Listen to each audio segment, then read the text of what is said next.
Assalamualaikum warahmatullahi wabarakatuh. Saya perwakilan dari kelompok 1. Sebelumnya perkenalkan nama saya Ali Maulana dengan nomor induk siswa 241012500341 dari program studi Pendidikan Jasmani Fakultas Keguruan dan Ilmu Pendidikan Universitas Pamulang. Dengan adanya video ini sebagai tugas dari mata kuliah Perkembangan Peserta Didik yang diampu oleh Bapak Aidil Putra, SPD MPD. Berikut video penjelasannya. Materi yang akan kita bahas kali ini yaitu ruang lingkup psikologi perkembangan. Ada beberapa poin-poin, yaitu yang pertama, tujuan mempelajari psikologi perkembangan, yang kedua, pengertian psikologi perkembangan, yang ketiga, prinsip-prinsip dalam perkembangan peserta didik, yang keempat, tahap-tahap perkembangan, yang kelima, faktor-faktor yang mempengaruhi perkembangan, dan yang keenam yaitu kesimpulan. Ini adalah materi atau poin-poin yang akan kita bahas pada video kali ini. Materi yang akan dibahas pertama yaitu tujuan mempelajari psikologi perkembangan. Perkembangan terjadi dalam pola yang dapat diprediksi seperti perkembangan motorik sebelum kognitif. Mempelajari psikologi perkembangan, khususnya dalam konteks pendidikan, memiliki beberapa tujuan utama. Yang pertama yaitu memahami perkembangan individu, yang kedua membantu proses pendidikan, yang ketiga membantu mengatasi masalah perkembangan, yang keempat meningkatkan interaksi sosial dan pendidikan, yang kelima mengoptimalkan potensi peserta didik, dan yang keenam yaitu memahami pengaruh lingkungan dan genetik.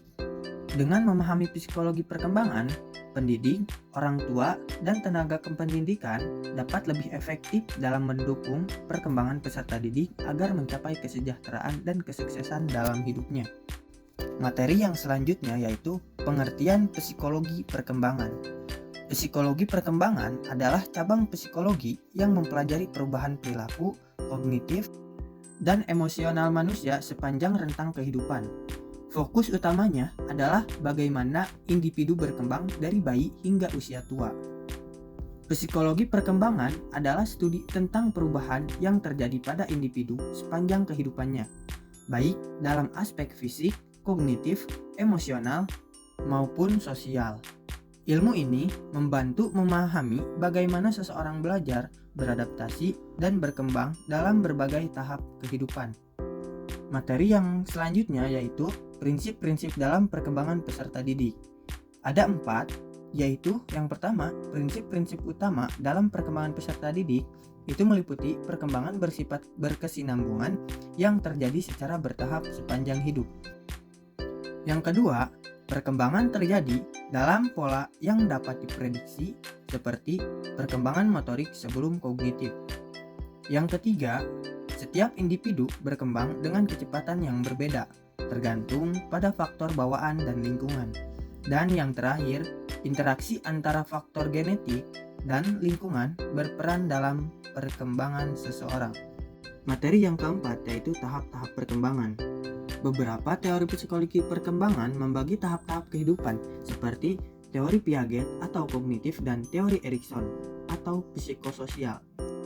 Dalam teori Piaget atau kognitif ada beberapa tahap, yaitu yang pertama adalah sensori motor, dimulai dari anak 0 sampai 2 tahun. Yang kedua ada praoperasional, dimulai dari anak 2 sampai 7 tahun. Yang ketiga yaitu operasional konkret 7 sampai 11 tahun, dan yang terakhir yaitu operasional formal 11 tahun ke atas. Yang selanjutnya ada teori Erikson atau psikososial, di mana ada beberapa tahap, yaitu yang pertama kepercayaan versus ketidakpercayaan, dimulai dari anak 0 sampai 1 tahun. Yang kedua ada otonomi versus rasa malu 1 sampai 3 tahun. Yang ketiga ada inisiatif versus rasa bersalah 3 sampai 6 tahun. Yang keempat produktivitas versus inferioritas 6 sampai 12 tahun. Dan yang kelima ada identitas versus kebingungan peran, dimulai dari 12 sampai 18 tahun. Poin materi yang kelima yaitu faktor-faktor yang mempengaruhi perkembangan. Perkembangan individu dipengaruhi oleh berbagai faktor, antara lain yang pertama itu faktor genetik atau hereditas, warisan biologis yang mempengaruhi kecerdasan, temperamen, dan fisik seseorang. Yang kedua, faktor lingkungan. Pengaruh keluarga, sekolah, teman, sebaya, dan budaya. Yang ketiga, yaitu faktor sosial dan emosional. Hubungan dengan orang tua, teman, dan pengalaman emosional yang membentuk kepribadian. Yang keempat, ada faktor pendidikan. Akses terhadap pendidikan yang baik sangat berpengaruh pada perkembangan kognitif dan sosial individu. Jadi, untuk materi yang tadi saya sampaikan, kesimpulannya adalah psikologi perkembangan adalah bidang ilmu yang mempelajari perubahan yang terjadi sepanjang kehidupan manusia, mencakup aspek fisik, kognitif, sosial, dan emosional. Dalam proses perkembangan peserta didik, terdapat prinsip-prinsip dasar yang harus dipahami seperti perkembangan yang berkesinambungan, individualitas perkembangan, serta pengaruh faktor genetik dan lingkungan. Setiap individu mengalami tahapan perkembangan yang berbeda, seperti yang dijelaskan dalam teori Piaget atau kognitif dan teori Erikson atau psikososial. Perkembangan ini dipengaruhi oleh berbagai faktor, termasuk faktor genetik, lingkungan, sosial, dan pendidikan. Metode pembelajaran seperti tanya jawab, diskusi, dan role play sangat efektif untuk memahami psikologi perkembangan, karena memungkinkan peserta didik untuk mengeksplorasi konsep-konsep secara aktif. Sekian materi yang bisa saya sampaikan, kurang lebihnya mohon maaf. Wabillahi taufiq wal hidayah. Wassalamualaikum warahmatullahi wabarakatuh.